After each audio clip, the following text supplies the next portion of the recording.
Вітаю вас, сябры, рада вас сёння бачыць у гэты хмуры дзень, але спадзяюся, што настрой сёння ўсіх шыкоўны. Я вас вітаю на сваім майстар-класе, які называецца 2К плюс 1Н, або усвядомленая некампетэнтнасць як код асабістага развіцця педагога. Завуць мяне Некраш Юлія Івановна, я настаўніца беларускай мовы і літаратуры. І не здарма я ўзяла такую двайную назву, яна спачатку гучыць як формула, а потым я даю такую невялікую расшыфроўку, бо менавіта гэта формула стане, я хачу, каб яна стала пасля нашага майстар-класа адпраўной кропкай для стварэння вашых асабістых выступаў, для стварэння вашых персанальных майстар-класаў і трансляцыі свайго персанальнага вопыту. Давайте мы з вами зараз прыгадаем, успомнім увогуле, што такое навучанне, як працэс у шырокім сэнсе гэтага слова. Перад вами воблака слоў, я папрашу вас за одну хвіліначку скласці, прыгадаць і запісаць гэты тэрмін у шырокім сэнсе. Яшчэ раз звяртаю вашу увагу на гэта, што ж такое навучанне. Марина, идите, калі ласка, до нас. Сюди, ось тут есть место, долучайтеся, калі ласка. Ага.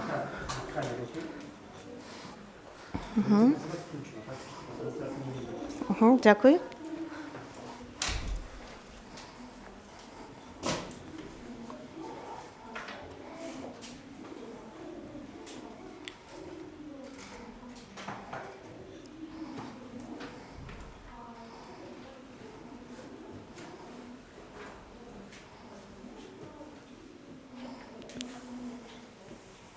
Успомнім асновы педагогікі, так? І у нас уже, я бачу, у многіх атрымалася складзены запіс. Так. Можа, ёсць тыя, хто можа агучыць яго? Калі ласка, Алеся?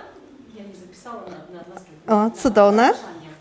Гэта працэс атрымання ведаў, уменняў, неабходных ведаў, навыкаў, уменняў для вырашэння пэўнай жыццёвай задачы. Цудоўна. У каго ёсць яшчэ які-небудзь варыянт? Калі ласка, Наталя? Ага. Не, фактично мне той самый вариант. Я хотела сказать, для паспяховага вырашэння жыццёвай. Так, все разумеем, да, што гэта працэс, так? Што гэта? Можна? Працэс атрымання пэўных ведаў для неабходных. Так. Што гаворыць нам на гэта педагогіка, да? Навучанне гэта працэс атрымання ведаў, уменняў і навыкаў, неабходных для вырашэння пэўнай жыццёвай задачы. Вы ўсе мелі рацыю ў складанні гэтага азначэння. І так, скажыце, калі ласка, вось мы усведамляем з вами, што гэта працэс, да? І што настаўнік тут вялікую ролю адыгрывае ў гэтым працэсе. А якая задача педагога ўвогуле, як вы лічыце, ў гэтым працэсе? Якая наша задача? Яшчэ раз? Якая задача педагога вось у гэтым вось працэсе навучання? О, цудоўна, Алеся, арганізаваць, да, гэта працэс, я звяртаю вашу увагу, да, мы гаворым пра тое, што гэта працэс. Значыцца, наша функцыя – гэта забеспячэнне гэтага працэсу, але я б хацела яшчэ падкрэсліць тое, што гэта не проста забеспячэнне, а якаснае забеспячэнне, да, мы гаворым пра тое, што мы выконваем сваю работу на высокім узроўні. Дарэчы, пра ўзровень выкладання і ўзровень увогуле працэса навучання вельмі клапоціцца сістэма і Міністэрства адукацыі у тым ліку. І як мінімум раз на 3 гады кожны педагог павінен прайсці курсы павышэння кваліфікацыі. Так? Гэта нейкія такія базавыя курсы, якія даюць нам, скажем так, самаадчуванне сябе ў тым месцы, дзе ты ў гэтым прадмеце, наколькі ты кампетэнтны чалавек у гэтым прадмеце і гэтак далей. Так?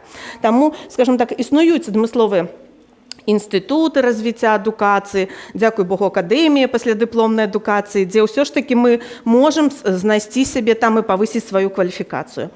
Скажыце, калі ласка, вось вы ўсе працуеце ў школах, ці, дарэчы, адміністрацыя школы мае пэўны план повышения квалификации своих сотрудников, и на вас есть уже у державы план, как вы это ведали, что вы в некий момент будете нечему вучиться. Скажите, калі ласка, ці запытвалася ваша администрация у школах, якія б вы курсы хотели закончить, где вы хотели повучиться, там ці там, ці было, скажем, хоть нейкае мінімальнае анкетаванне вось ваших патрэбаў. Ёсць такія ў сярод прысутных? Ёсць, так.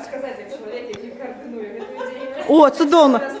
У нас есть эксперт. Да, у нас нема вибору фактично, тому що план, який доводиться, ми вибираємо з того, не вибираємо, нам дають. Да, даюць план, настаўнік не мае выбраць, Повышення кваліфікації там нема. і нават тэмы няма. І коли чоловік з'їздив на курси 3 роки тому і поїхав раз 3 роки, він сказав, а ну що я їздив, там то же саме, що і було. Гэта значыць, зваротную сувязь вы атрымліваеце ад сваіх калег, і яны гавораць пра нізкую эфектыўнасць гэтага павышэння кваліфікацыі. Дзякую, Алеся, ваш досвед?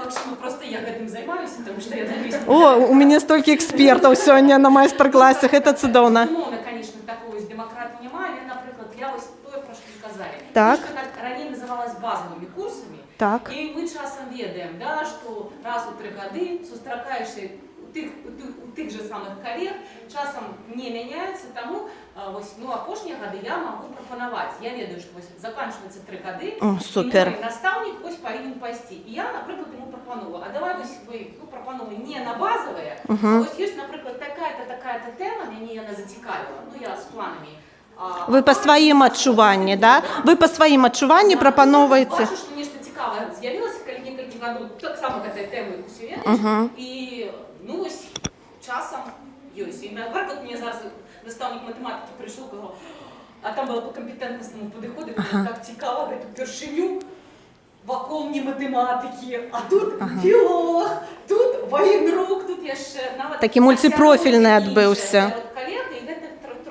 Гэта круто. Мне таксама пашчасціла, дзякую, Алесе, за ваш каментар, таму што я працавала ў школе, дзе адміністрацыі важна было. Яна заўсёды праводзіла анкетаванне, запытвалася ў нас, якія вы хочаце курсы павышэння кваліфікацыі, як вам будзе зручна вучыцца. Заўсёды падтрымлівала ініцыятывы ў плане таго, што вось я бачыла там у АПА ёсць такі цудоўны семінар, дазвольце мне на яго трапіць.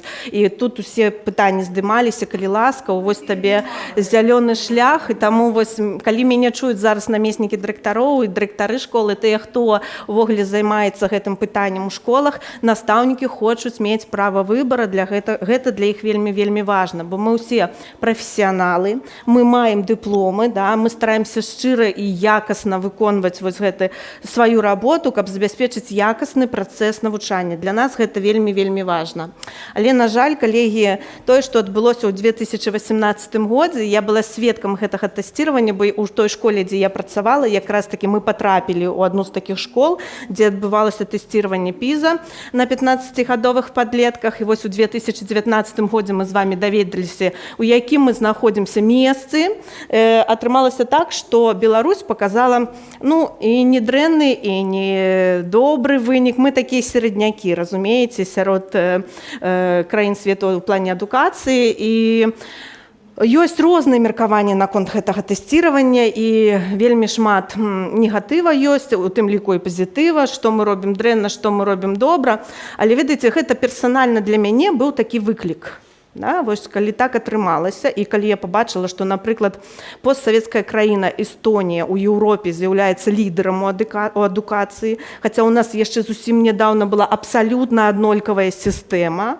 Калі я бачу, што еўрапейскія краіны Швецыя, Фінляндыя, гэта ўвогуле там самыя такія верхнія кропкі ў выніках PISA займаюць, то, канешне, мяне гэта пытанне вельмі так як настаўніка закранула, і для мяне ўзнікала пытанне, ну што ж я раблю не так, вось я як настаўнік, чаму вось эстонскія настаўнікі змаглі, а мы як бы не можам, да? І вось стала шукаць адказы на гэтае пытанне, шукаць літаратуру, і што мне трапілася, гэта вось гэта кніга Джона Хэці «Бачнае навучанне». Некалькі слоў скажу пра гэтага чалавека.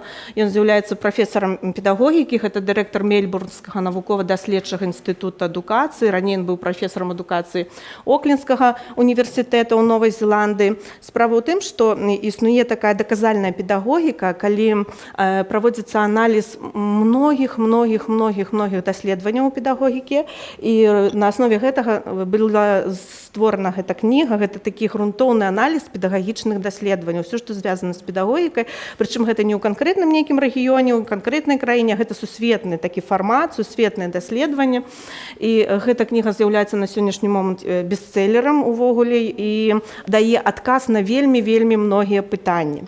Дык вось у Джона Хэтці ёсць якія вывады, увогуле шмат інтэрв'ю было наконт таго, што ўплывае на адукацыю, што не. Вось, напрыклад, для мяне было вельмі дзіўным, што такі паказчык, як колькасць вучняў у класе, увогуле ніяк не ўплывае на якасць адукацыі.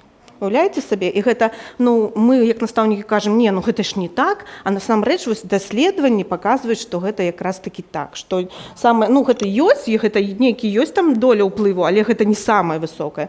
І вось як вы думаеце, калегі, што з'яўляецца і ўваходзіць увогуле у рэйтынгу уплывовых паказчыкаў на якасць працэсу навучання, як вы думаеце, што знаходзіцца вось па выніках даследавання Джона Хэтці?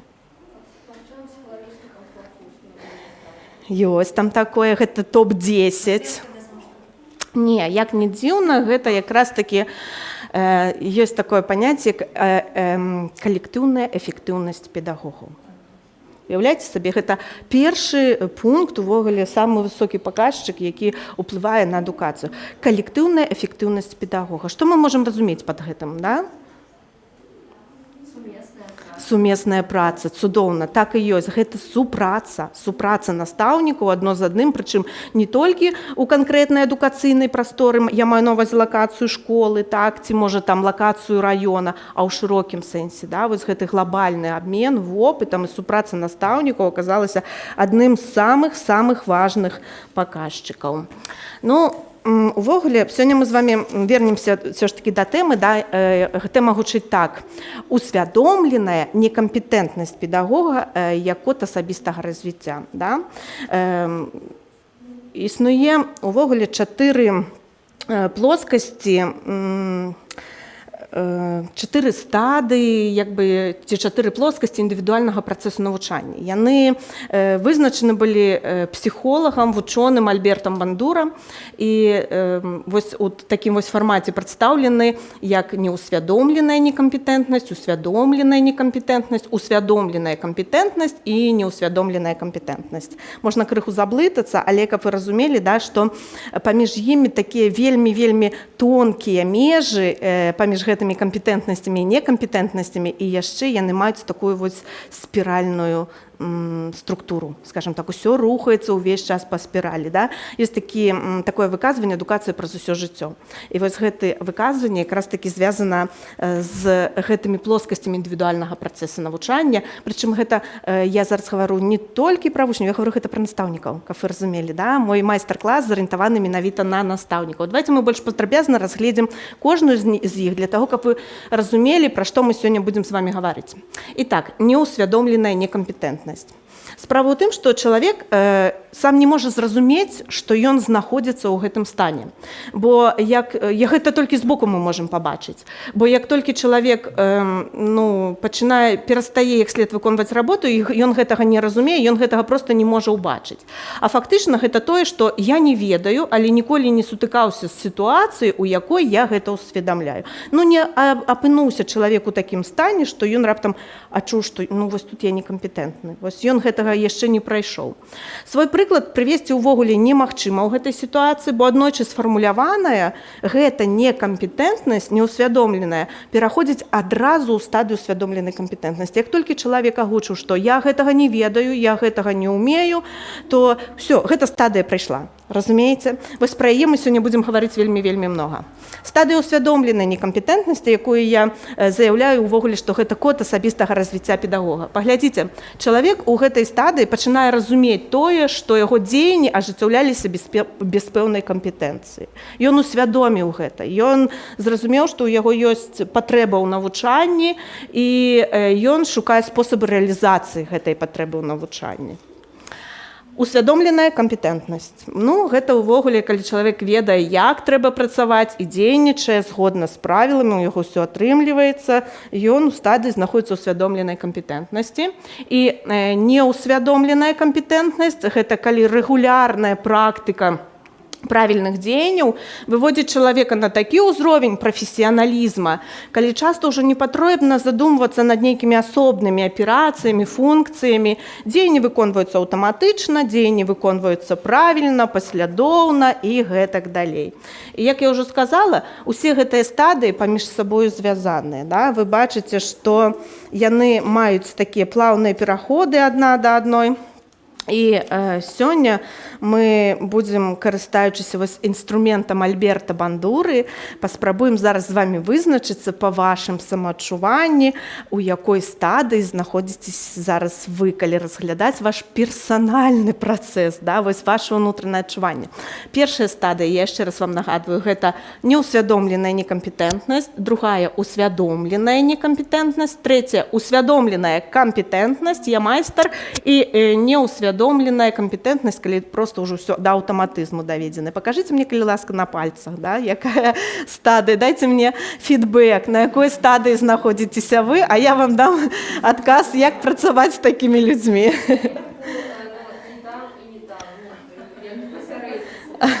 Можна нічога не паказваць, да? Вось мне вельмі прыемна зараз, да, тое, што я пабачыла. Канешне, гэта самая крутая аўдыторыя. Калі вы праводзіце майстар-клас і да вас прыйшлі людзі ў стадыю усвядомленай некампетэнтнасці, гэта значыць, што вы працуеце з людзьмі, у якіх самая высокая матывацыя. З імі лёгка, з імі комфортна, ўсё атрымліваецца. А як вы думаеце, на якой стадыі з чалавекам працаваць дужа цяжка?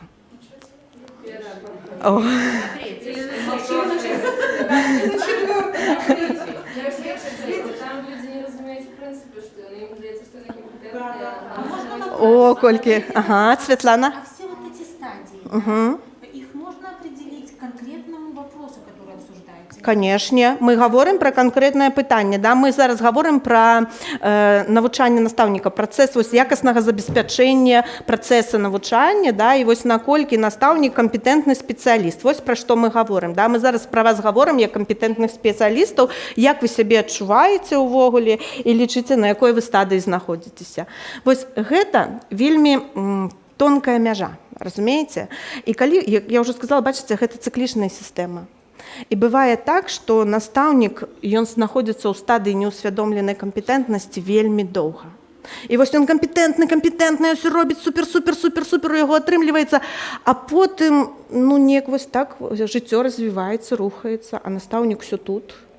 І ён тут доўга, і гэта неяк вось развіццё спыняецца, і раптам аказваецца, што чалавек ужо зусім на іншай стадыі. І гэта стадыя называецца неусвядомленая некампетэнтнасць. І ён як бы гэтага не разумее, і тут што з гэтым рабіць і як з гэтым працаваць, я таксама вам крышачку раскажу.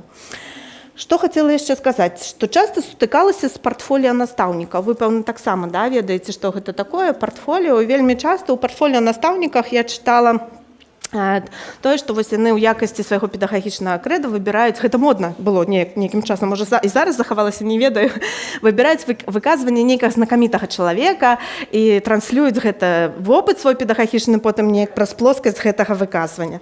Я таксама для вас падрыхтавала некалькі выказванняў такіх аўтарытэтных людзей, якія датычацца педагогаў, працэса навучання і гэтак далей.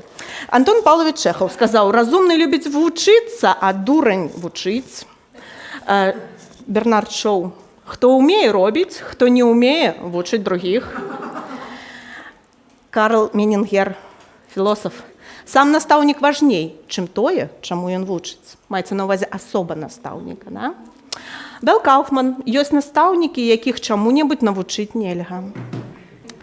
Томас Сас: настаўнік павінен быць надзелены максімальным аўтарытэтам і мінімальнай уладай. Мне здаецца, пра гэта мы сёння раніцай гаварылі. Ну і моя любімая: хто ўмее робіць, хто не ўмее вучыць другіх, а хто не ўмее і гэтага, і другога вучыць настаўнікаў. Гэта не я, гэта Лоренс Пітер, гэта яго досвед. Вось. Мы сёння з вами папрацуем крышачку з гэтымі педагагічнымі крэдамі, падумаем, якія могуць быць настаўнікі, як яны могуць у якой стадыі, у якой плоскасці свайго навучання знаходзіцца. І для гэтага я папрашу вас зарганізавацца ў 3 групы. Спецыяльна пастаўлены 3 сталы. Калі ласка, давайте так мы лакацыю нейкую зараз зробім. Да, вернемся до гэтых столов, их можно развернуть, повернуть. Давайте я вам допомогу. Так. Так. Ага. Размяшчайтесь, вам тут будет зручно, комфортно. Угу. Цудоўна. Так, ну зараз, каб все было по-чесному, я не дам вам магчымасці выбіраць. Да? Хай лёс вызначыцца з тым, якое педагагічнае крэда будзе ў вашага настаўніка. Калі ласка, выцягвайце, Галіна. Так, дзякую. Хто у вас вырашыць лёс вашага педагагічнага крэда? Так, і у вас. Ага. Ага, не подглядываем, Наталья. Цудоўна, да? Я даю вам 1 хвіліначку, калегі, для таго, каб вы прыйшлі да агульнага разумення гэтага выказвання і каб вы разумелі вось усе аднолькава яго, да? Дагаварыцеся, калі ласка, па гэтым выказванні, які гэта будзе настаўнік. 1 хвіліначка, калі ласка.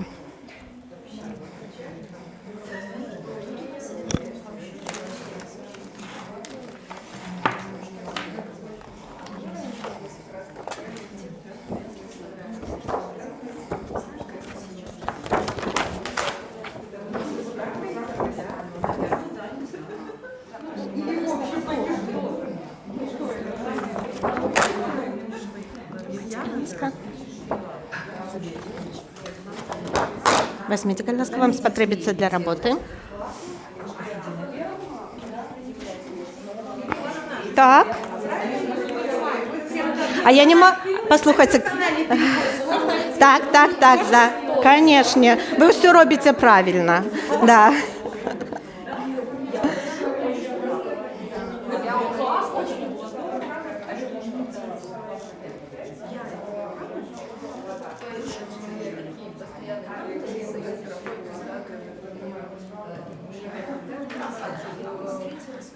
Так, коллеги, я бачу, что вы уже поговорили трошки, да? Я хочу звернуть вашу увагу. Аудитория, коли ласка, давайте домовимся с вами про одно правило. Забылася зусім вам сказать, да? Коли я поднимаю руку, я попрошу вас поднимать руку мне у отказ, да? Это знак того, что вы готовы меня слухать. Добро? Потренируемся.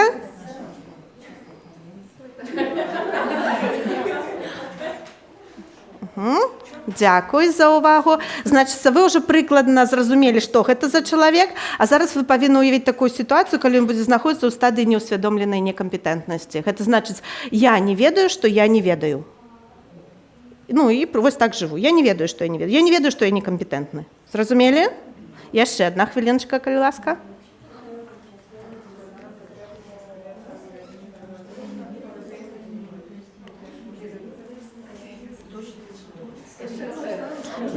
Значит, вы вызначыліся, што гэта за асоба, да, якім можа быць гэты чалавек, а зараз паспрабуйце яго неяк так апліцыраваць у сітуацыі, што я не ведаю, што не ведаю. Ён яшчэ знаходіцца, мало таго, што у яго і такое педагагічнае крэда, ён яшчэ не ведае, што ён некампетэнтны.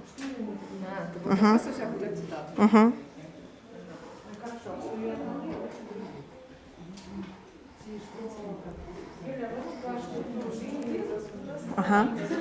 Так.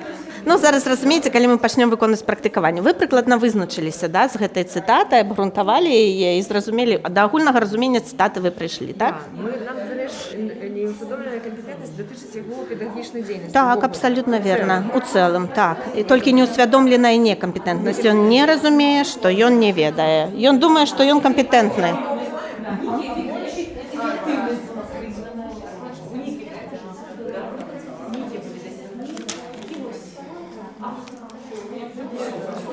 Так, цудоўна, калегі, зноў паднятая рука. І вось зараз вы атрымалі вось такія вось вялікія аркушы, на якіх мы будзем працаваць, мы будзем ствараць такую асобу, мы будзем ствараць такога настаўніка. Вось. І у мяне ўжо быў досвед правядзення падобнага майстар-класа. Для таго, каб вам працавалася крышачку лягчэй і хутчэй, я пакажу адзін з варыянтаў, які ў нас атрымаўся, да, каб вы разумелі, ну, як прыклад, як узор, што я для вас хачу, хаця вы тут маеце поўную свабоду рабіць сваім персанажам все, што вам заўгодна. На адным з майстар-класаў у мяне з'явіўся гэта мой любёны персанаж Леонард Альгердович Пупкоў.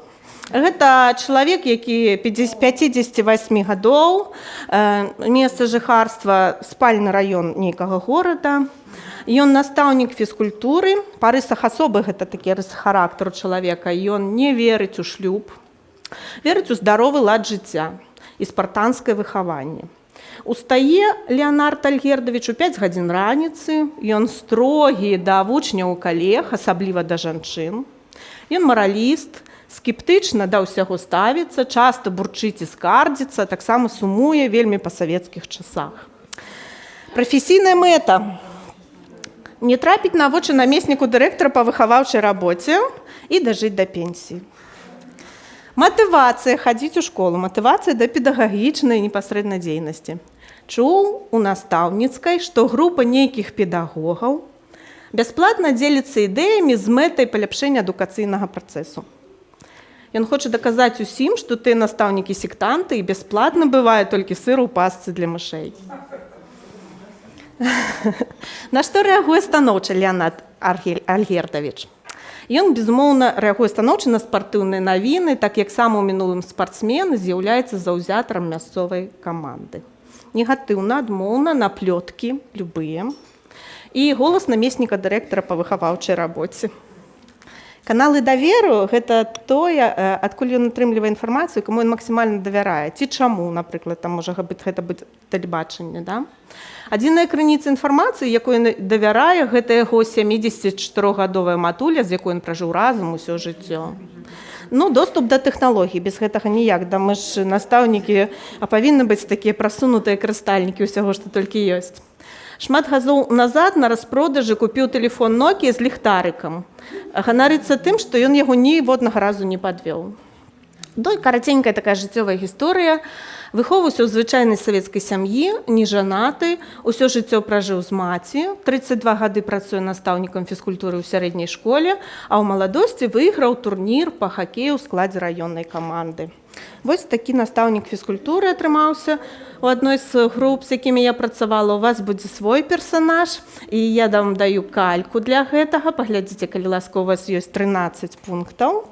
У вас ёсць педагагічнае крэда вашага настаўніка, да?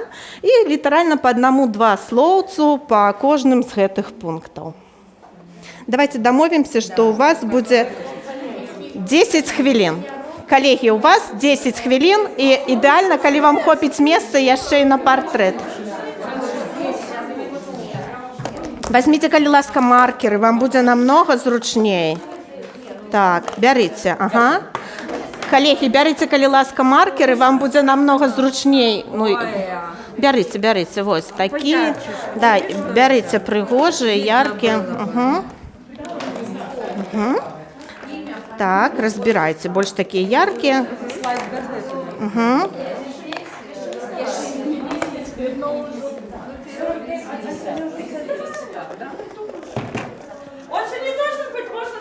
Все, что угодно. Это ваша воля, ваша творчесть.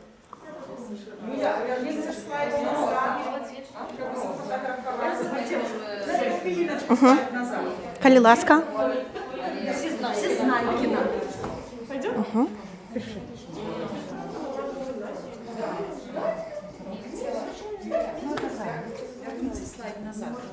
А, ви хочете моєго спадара Пупкова?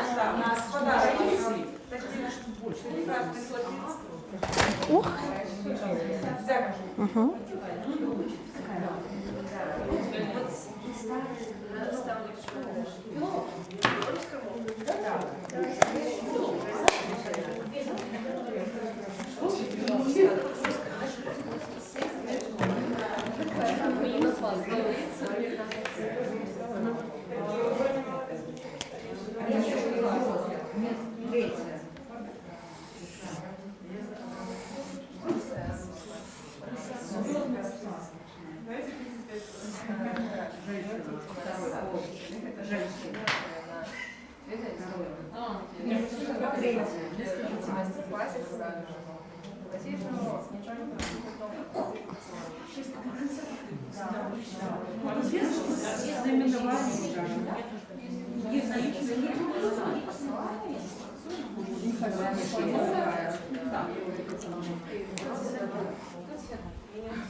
Нет, ну можно сказать, конечно, мы начали с того, что мы вчитель, человек должен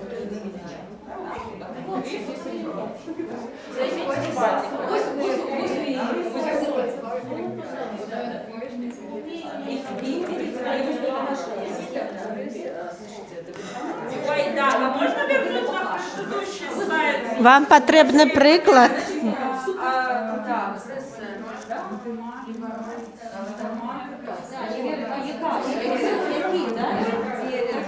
Характеристика.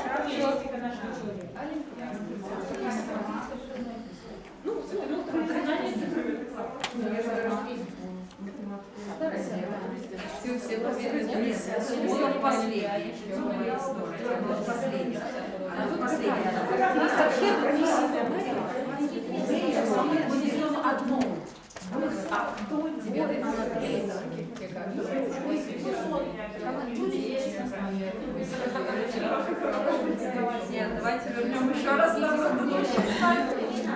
Но я не хочу, чтобы у вас, коллеги, возникала шаблонность. Мне... Давайте я вам потлумачу, що тут потрібно, але мені не хочеться, щоб це був якийсь шаблон. Так?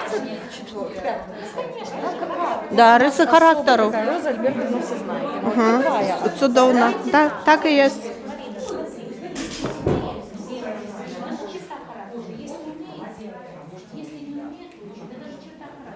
Чудовно. Супер. Вельми все толково.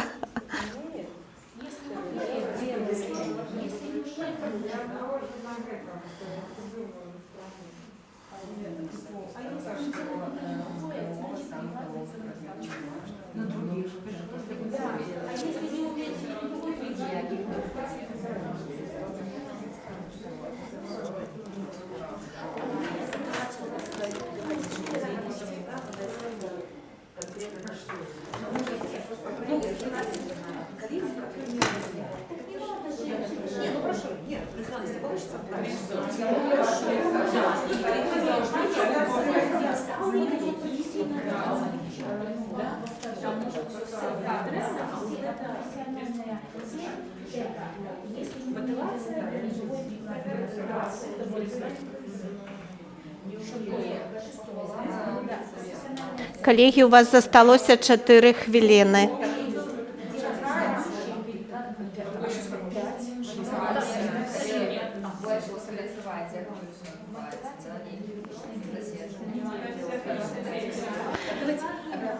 Аліса, я тут пропустила пункт 7, да, тут так отрималося. Ага. Угу. Ви бачите, так? Да?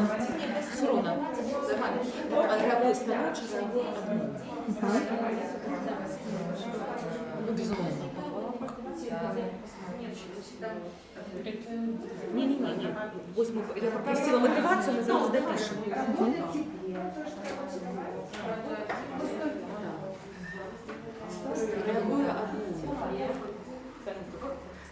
Критика.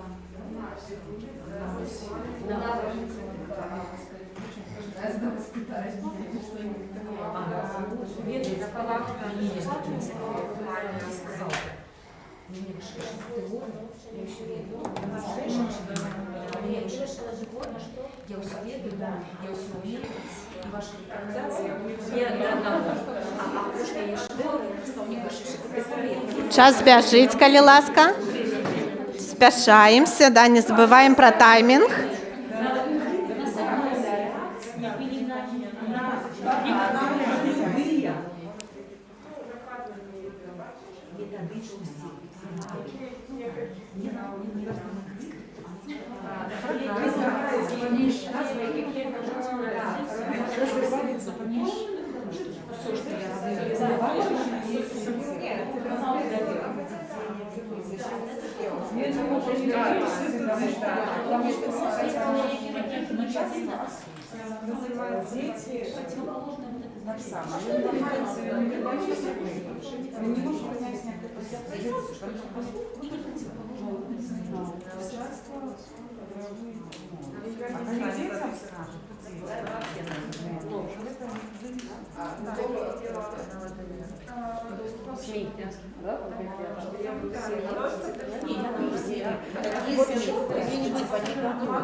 Ні, ну я думаю, що давайте вже так не зовсім використовуємо.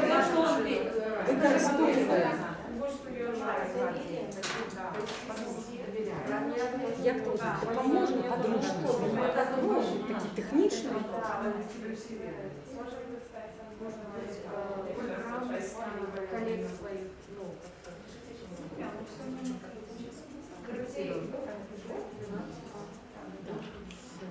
Так, значить, канал є.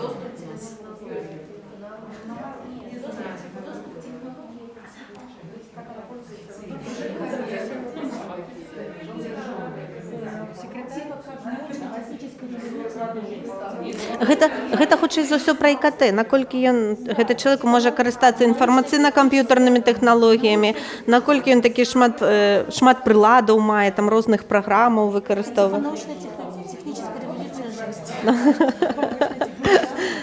Прогресс, это же не мое. Может быть, не такое. Давайте яшчэ одну хвілінку. Да, я бачу, што вы знаходзіцеся на апошнім пункце, таму мы фіналем. Літаральна пра жыццёвую гісторыю, літаральна некалькі сказаў вельмі шырокіх.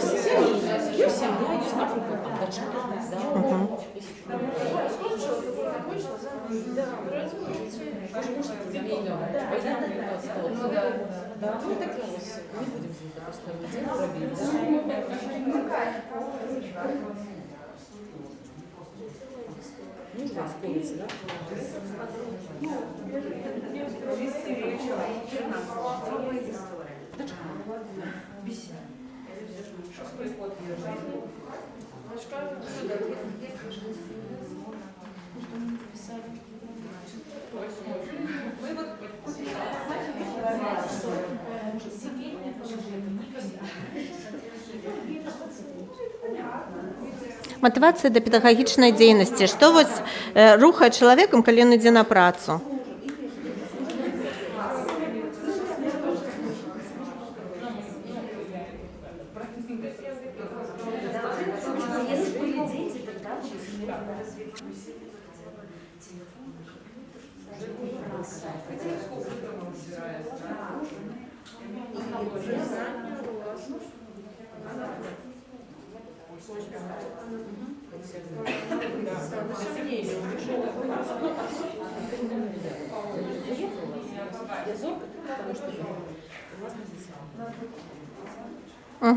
Все, я бачу, колеги, што мы закончылі. Цудоўна, вы малайцы, вы вялікія, вы все захавалі, зрабілі згодна з таймінгам. Таму пачынаем прэзентацыю нашых асобаў, з якімі мы сёння будзем з вами працаваць, з якіх мы, ў прынцыпе, можам сустрэць на нашых майстар-класах.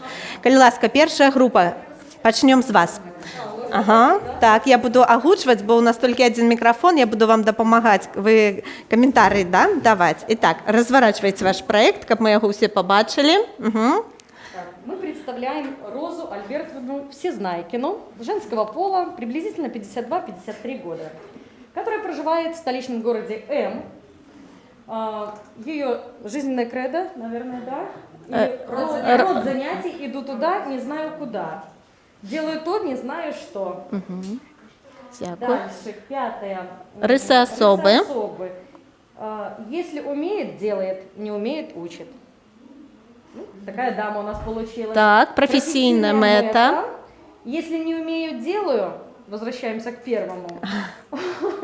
А если умею, но не хочу, тогда перекладываю на других. Дякую. Мотивація до педагогічної діяльності. Работа в тепле, стабильность, с бесплатным буфетом или булочкой ежедневной. Буває так. Девятое. Реагирует положительно на призыв, всегда готов. Негативно. Негативные информационные технологии, новшества. Ну, для нее это проблема, скажем так. Угу. Канали довіру. Каналы доверия, старые фильмы и подружки лет 53-60. Так. Доступ до технологій. Научно-технический прогресс не мое. Кнопочный телефон, да. Бумажная работа и шариковая ручка впереди планеты всей. Життєва історія, коли ласка. Жизненная история – это 6-й год ее жизни, семейное положение муж-подкаблучник или, возможно, старое дело. 6-й код у її житті. Да. Угу. Дякую. Цікаво, Марина. Марина, як ви думаєте, ось коли говорить про професійну компетентність Рози Альбертовни, як ви думаєте, у якої плоскості знаходиться вона?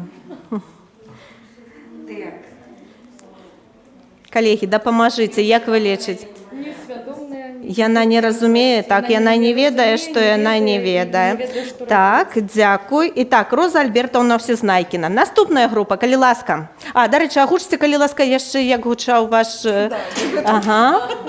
Хто вміє робити, хто не вміє вчити других, а хто не вміє і гэтага вчити наставника. Ось така у нас Роза Альбертовна трималася, ми її сюди поставимо. Дякую, похлопаємо першій групі. Чудовно. Другая група, коли ласка, послухаємо Олесю. Я буду вам допомагати. Олеся, давайте візьму ваш епіграф. Можна я одразу потлумачу, щоб було зрозуміло те, що ми написали? Так. У дочиненні до компетентності. Супер. Ми просто вилучили нашу особу як наставника, який у певний час досягнув ступені неусвідомленої компетентності Так. у конкретній плоскості підрихтовка вучнів до Олімпіад. Може, усвідомлена компетентність, коли суперпрофі. Да. І гэта потім стало у неусвідомленою дійшло до автоматизму було, вищий уровень. Яна супер шмат гадоў рыхтуе алімпіяднік. Супер. Да? І у нас І такі... толькі гэты накірунак. Ага. І у канешнім ітогі гэта прывядзе яе да неусвядомленай некампетэнтнасці. О, вельмі цікава ситуація. Послухаємо, яка у нас з'явилася особа. Ну, просто Святлана Петровна Петренко. Жанчына 45-50 гадоў. Працуе настаўніцай рускай мовы і літаратуры ў горадзе Мінску. Рысы характару: кансерватыўнасць, строгасць і пэўная аўтарытарнасць. Да? Вось я дасягнула, я нешта вельмі супер раблю, і гэта всё. Так. На гэтым я засталася. Гэта самае лепшае, што ёсць, калі ведаеце, вось гэты наш ідыёцкі крытэрый алімпіяды як паказчык стала паказчыкам прафесійнага майстэрства гэтага настаўніка. Да? Ну, адпаведна, мэта прафесійная кожны год рыхтаваць пераможцаў алімпіяд. Адпаведна, матывацыя да педагагічнай дзейнасці, самасцвярджэнне праз прызнанне ўласных дасягненняў. У мяне ёсць алімпіяднікі, я вялікі малайчына, я лепшы настаўнік там школы, раёна, а магчыма і горада. Да? Ну, адпаведна, рэагуе станоўча на пахвалу, да, як з боку кіраўніцтва, да, як ацэнка дзейнасці. Адмоўна на любыя незаўвагі, а нават проста метадычныя парады. Калі, ну, напрыклад, адміністратар, зам прыходзіць на урок і дае, аналізуючы урок нейкія парады, я ўсё ведаю, я ўсё раблю правільна, да, і я абсалютны аўтарытэт. Так. Рэагуе адмоўна, значыць, каналы даверу, дзяржаўныя крыніцы інфармацыі і калегі, якіх даўно ведаем. Цудоўна. Доступ да тэхналогій выкарыстоўвае ІКТ, але як дапаможны падручны спосаб, ну, яна можа там в Word папрацаваць, магчыма, Excel яшчэ гэта ўсё ўперадзе, але калі укараніць гэта ў адукацыйны працэс і зрабіць як гэта тэхналогію педагагічную, гэта яна адмаўляе. Ну і життєва історія. Замужем, ёсць муж, магчыма, вайскоўца, дачка студэнтка. Дякую вялікі. Пахлопаем. Малайцы. Вельмі цікавая трансфармацыя адбылася. І трэцяя група. Так, давайте я вам дапамагу. Наталья. Праводзіць прэзентацыю настаўнік павінен быць надзелены максімальным аўтарытэтам і мінімальнай уладай. У нас для гендерного дисбаланса у нас мужчина. Супер. Павлович Дзяруга. Узрост 35. Дзяруга. Узрост 35-40 год. Место жыхарства яго вёска, максимально неперспективная, отдаленная от райцентра. Бывает так. Занятку наставник физики, информатики, математики, астрономии, АБЖ. Мультиспецыяліст. Рысы особы. Ён карыстаецца значным поспехам у дзяўчат у школе, жанчын, потому что вёска неперспективная. Адзіны там. Ну, конечно, гэта яго разбэсціла, ён мае максімальны аўтарытэт у школе, но кропка ўздзеяння, да, на выкарыстанне свайго аўтарытэта яго вельмі мала. Професійная мэта стаць марыць дырэктарам, ну не гэтай школы, конечно, займаць некую кіруючую пасаду. Мотивация, кто калі не я, ну, самі разумееце, што жыццё навучыла. На што станоўча рэагуе, на увагу да сябе, на любую пахвалу. Адмоўна, адпаведна да крытыкі, не церпіць ніякай канкурэнцыі. Каналы даверу, ён развіваецца паміж тэлебачаннем, тому што вёска, самі разумееце, што тэлебачанне глядзяць, і інтэрнетам, дзе ён праводзіць свой час, дзе мае шмат знаёмстваў і гэтак далей. Доступ да тэхналогій, ён сам пракачаў хатні кампутер, які з'яўляецца яго адзіным членам сям'і. Жыццёвая гісторыя, ён мясцовы Маша. Што, яшчэ раз пачуццё? Мясцовы Маша. Мача, мясцовы Мача. Ты не гатовы браць на сябе ніякую адказнасць. Жыве ў хаце бабулі, якую атрымаў у спадчыне за 7 кіламетраў ад школы. О, так. Вялікі дзякуй, Наталья, падтрымаем. Итак, у нас есть Анатоль Павлович Дзяруга, Роза Альбертовна Всезнайкіна і Святлана Петровна Петренко. Итак, нагадаю вам тему майго майстар-класа 2К плюс 1Н. Да? Зараз мы атрымалі першую літару К, якая дае адказ на пытанне, каго мы можам сустрэць на нашых занятках, на нашых майстар-класах. Так раптам атрымалася, што гэтыя людзі да нас трапілі. І як мы ўжо гаварылі, хутчэй за ўсё, гэтыя асобы будуць знаходзіцца ў стане неўсвядомленай некампетэнтнасці. Яны паспяховыя ў сваёй школе, яны там сябе адчуваюць дастаткова камфортна, знайшлі сваё месца, рэалізоўваюцца, і тое, што яны нешта не ведаюць, яны ў прынцыпе гэтага не ведаюць. Як зрабіць так, каб іх неўсвядомленая некампетэнтнасць, да, перайшла ў стадыю усвядомленай некампетэнтнасці? Справа ў тым, што гэта балюча.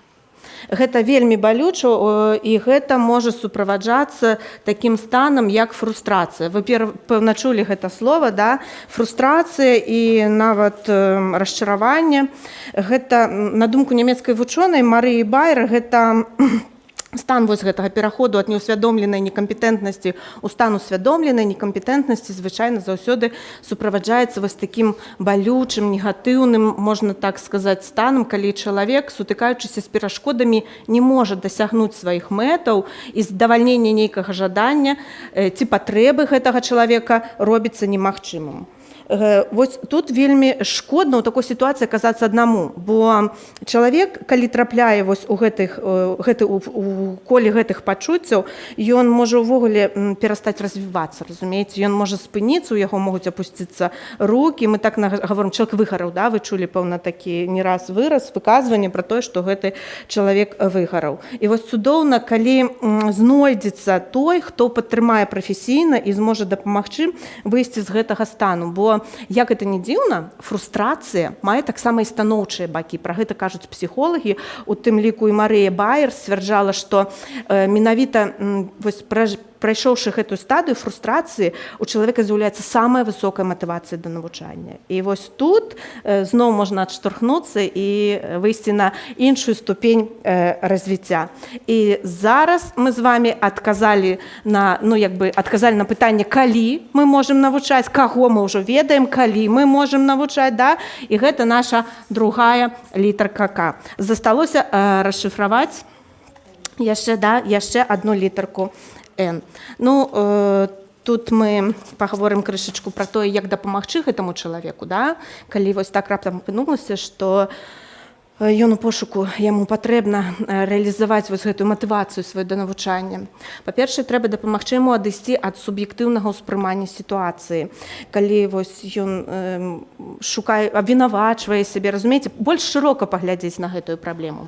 Схіліць да аналізу сваіх моцных і слабых бакоў. Ёсць такі інструментарый класны, проста я лічу, гэта знаходка вось за апошнім часам. Ён прыйшоў да нас з менеджмента, гэта свод-аналіз. Я не буду зараз паглыбляцца пра тое, што гэта, але запішыце для сябе, паглядзіце, гэта вельмі эфектыўны інструмент для чалавека, у якога, скажем так, ёсць матывацыя да развіцця, але ён не ведае, як гэта рабіць, у якім кірунку рухацца. Ну і, канешне, вось гэты свод-аналіз дапаможа распрацаваць стратэгію навучання. І такім чынам атрымліваецца, што настаўнік, любы чалавек, які пераадолеў фрустрацыю, ён адчувае палёгку і упэўненасць у сваіх сілах. І вось нездарма асновай кампетэнтнаснага падыходу еўрапейскіх школ, а мы зараз з вами зноў жа успомнім вынікі PISA, да, Эстонія, Фінляндыя, Швецыя, асновай і дэвізам гэтых школ гучаць якраз такі словы Марыі Баер: шлях ад фрустрацыі і некампетэнтнасці да кампетэнтнасці і радасці. Такім чынам, гэтым майстар-класам я дала вам адказы на пытанні, каго, калі і навошта мы можам запрашаць на свае майстар-класы, дзяліцца сваім досведам. Гэта могуць быць педагогі, як мы бачым, самых розных узростаў, але калі раптам так здарылася, што яны прыйшлі да вас, то ведайце, што яны хутчэй за ўсё знаходзяцца ў стадыі усвядомленай некампетэнтнасці, яны маюць патрэбу ў вашай дапамозе, маюць патрэбу у навучанні, і калі вы вось будзеце з імі разам у гэтую хвіліну і будзеце дэманстраваць вялікія чаканні, веру ў тое, што гэты чалавек зможа пераадолець і зможа дасягнуць той мэты, якую ён хоча, то тады, магчыма, са школы не сыдзе яшчэ адзін цудоўны настаўнік і будзе надалей развівацца і рухацца наперад.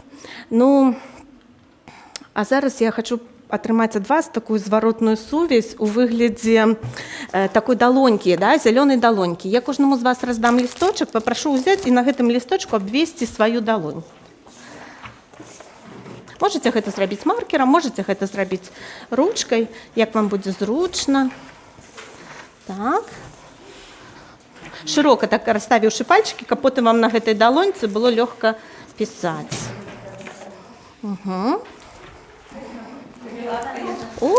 Калі ласка. Так. Для мяне вельмі важна, наколькі для вас мой майстар-клас быў актуальны, важны. І паглядзіце, калі ласка, на першым пальчыку, што я хачу вось, да, вось тут. На гэтым пальчыку папрашу вас напісаць тое, што працягнуць гэты выраз. Над гэтым я яшчэ папрацую. Указальны палец мне трэба ўзяць да ўвагі. Сярэдні абавязкова выкарыстаю. Безыменнай псіхалагічная атмасфера на майстар-класе. І мезенец мне не хапіла. Зрабіце, калі ласка.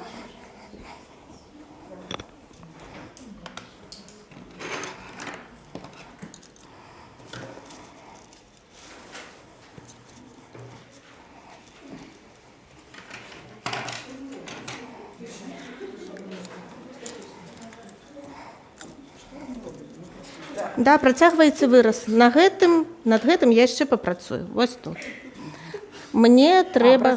Працягваецца выказванне, якое вы бачыце.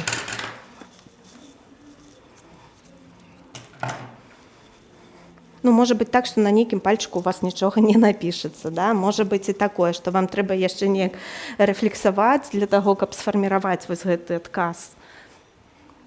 Гэта дапусціма.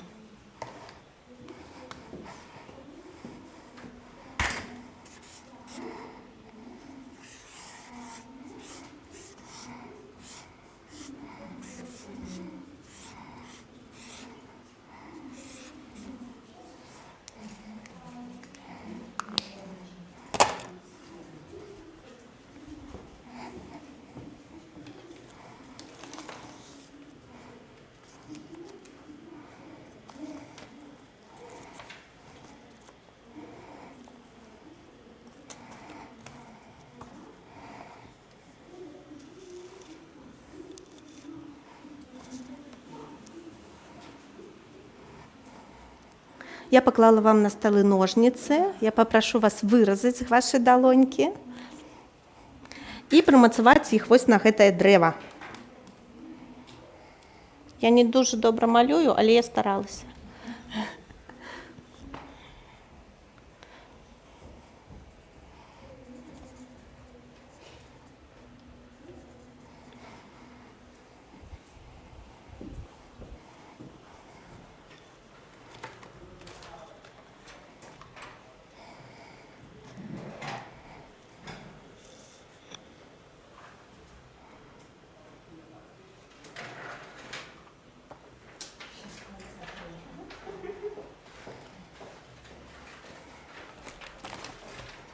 Для гэтага ў мяне ёсць клей.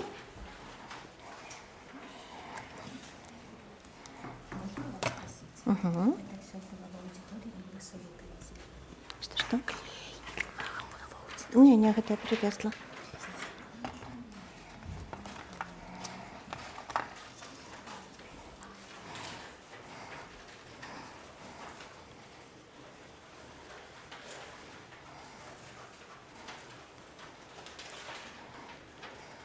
Як мне падабаецца гэты гук.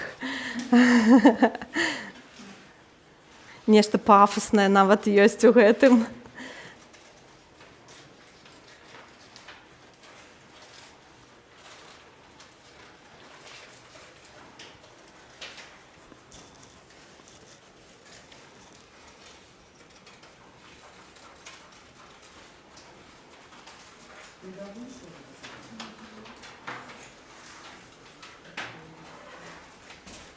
Я вам буду дуже удзячная, калі вы падпішыце гэтыя далоні. Вы, канешне, можаце іх не падпісваць, але гэта зваротная сувязь ад вас для мяне, яна мне вельмі важная, бо я ні ў якім разе не прэтэндую на нейкую акадэмічнасць ці, скажем так, не транслюю свой вопыт як нейкі эталон таго, як павінна гэта адбывацца. Я звычайны настаўнік, такі, як і вы, і мне проста хочацца, каб наша настаўніцкая супольнасць была як магутнае дрэва, каб мы ўсе былі аб'яднаныя пад адною кронаю, і каб мы дапамагалі адно аднаму, і не думалі, што мой вопыт, ён вось такі, а ў кагосьці іншага гэты досвед там намнога багацейшы. Важны кожны з нас, і ваше меркаванне, вашы веды, яны, як бы ёсць чалавек, паверце, сярод настаўнікаў, які мае патрэбу менавіта ў вашым досведзе.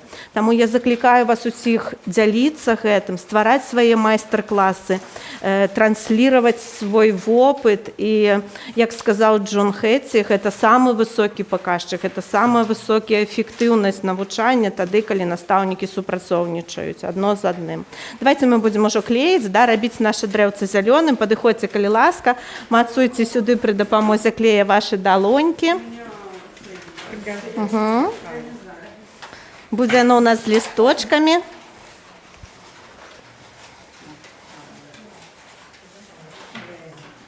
Угу. Трошки включу света больше. Угу.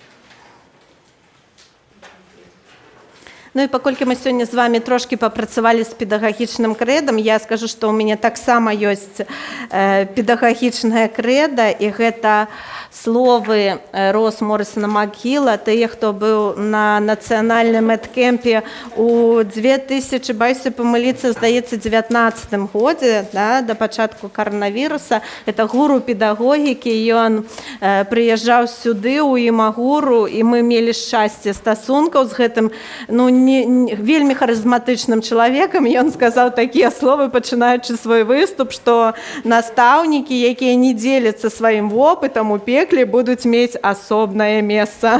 Памятайце пра гэта, калегі. Дзякую вам за працу. Вы просто цудоўнейшая аўдыторыя, і гэта здорава, што вы знаходзіцеся ў стадыі усвядомленай некампетэнтнасці. Вы супер, вялікі дзякуй вам. Дякую.